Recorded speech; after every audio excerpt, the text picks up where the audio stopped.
How y'all doing out there, YouTube world? This is Rock B, 3 on the tree. Getting it in, man. No, getting it out. Another on the throne session. I check this out, man. When I was living in San Jose, California, my mom, we was living in Pensacola apartment. You guys from San Jose, East Side, San Jose, stand up. Pensacola, stand up.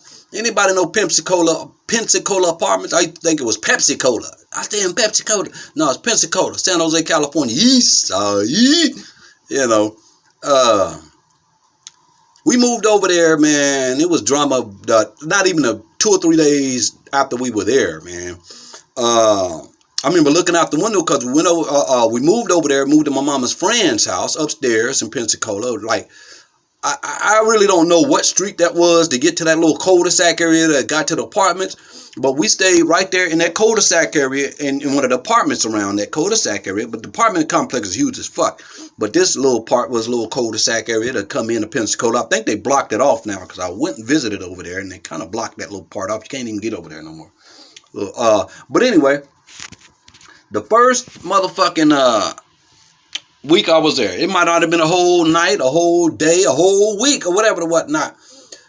I'm hearing, oh. You know what I'm saying? Damn, and I look out the window. Now we sleeping, all my sister, my brother, and my mom. We sleeping in one room. I think it was my mom's homegirl son's room. Charles, Chuck E. Cheese. Stand up, Chuck. Where you at, nigga? This nigga was out here getting beat down. So I get up and look out my window. I'm hearing all this noise. It's kind of some eerie, weary ass noise. And I see these maskers on this nigga's ass giving him the business. And they shoot him. Bah! And they run off. Like I wasn't in San Jose, California. Nigga, how was I? I was what? I was 10 years old. You know what I'm saying? So it was like, that was real fuck, you know what I'm saying? That was like, okay. But, I have been through seeing a lot of that type of shit in my life already. And y'all don't know, I kind of was like partly raised on a host road, Tulsa, Oklahoma, Main Street, watching Ronnie Cole and Nikki get it in, And I remember Nikki had that Cadillac with the TV in it, diamond in the back, sunroof top, just like the the song, man. Diamond in the back. Sunroof top. My pimp stepdaddy had a cold Cadillac. I remember he used to come pick me up from school, man. All the kids like, that's my car. That's the coolest car. All this old shit. I used to love to get into the Cadillac. And niggas take me on the whole stroll, man. And I used to be out there sitting in the Cadillac while these niggas out here pimping and hustling and shit, watching Soul Train and shit, right? Real talk. Little TV in the Cadillac. This is like, had to be like 74, 75, not even, around 73, 74, 75. Had to be in them eras, right? So, I grew up in that shit. I grew up in that gangster life, all that shit. I seen a female running down the street. Somebody set fire on her.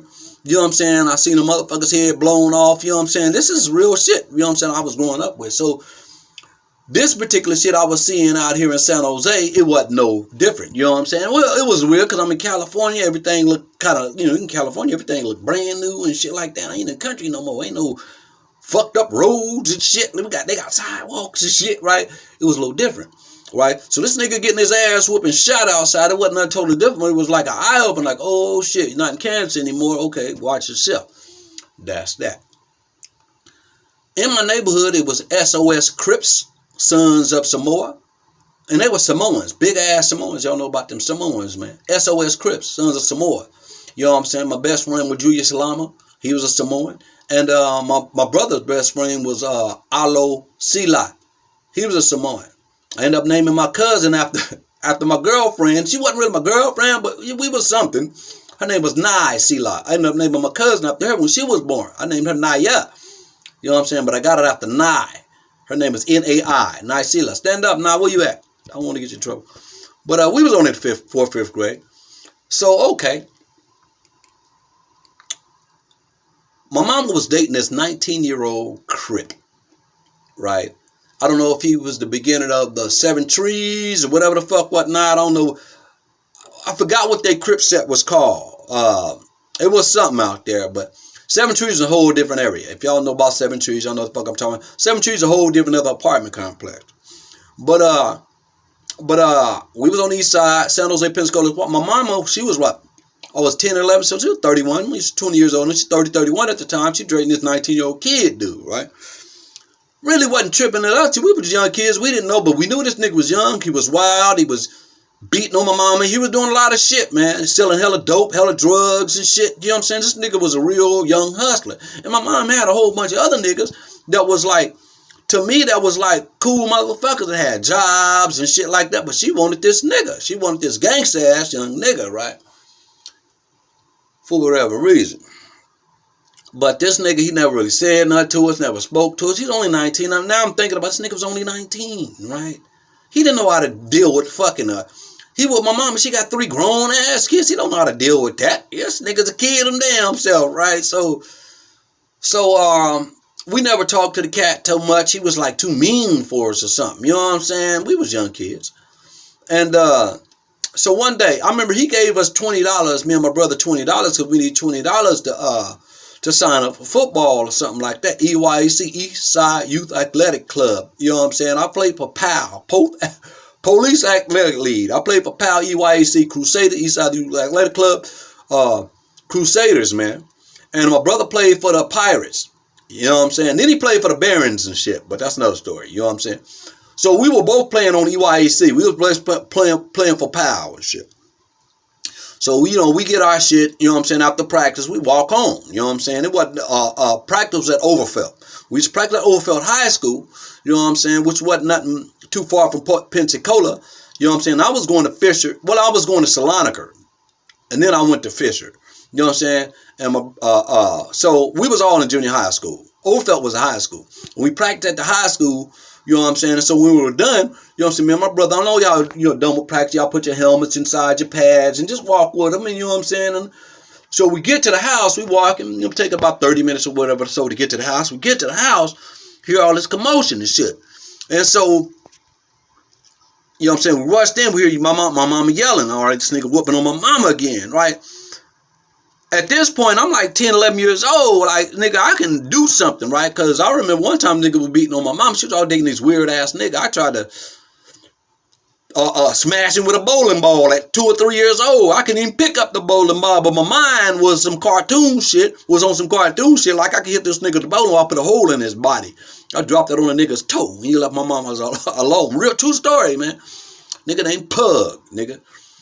And, so... at this particular time, you know what I'm saying, I'm already in fight mode and like, let's kill this nigga type shit. Like, you know what I'm saying, I'm nervous, I'm scared and shit like that. But, you know, I'm mad. This nigga in the room with my mama, so they in the room. So we go in our apartment, Pensacola. So my brother walks to the kitchen. He gives me a knife, big ass butcher knife. And he tells me some shit like, you know, I'm going to break open the door like, you know what I'm saying, I'm put my helmet on because we used to head up. We call head up. We put our helmets on and we just, bam, just ram each other, right? That was the shit when we was coming up. You do that, you get CT, whatever that shit, you know what I'm saying, brain damage and shit. I'm probably a little crazy right now because I would headbutt any goddamn body. You know what I'm saying? But, so he said, I'm going to put on this motherfucking football and I'm going to ram a hole through the door. And when I do, you reach in and start getting at this nigga. So at this particular time, you know what I'm saying,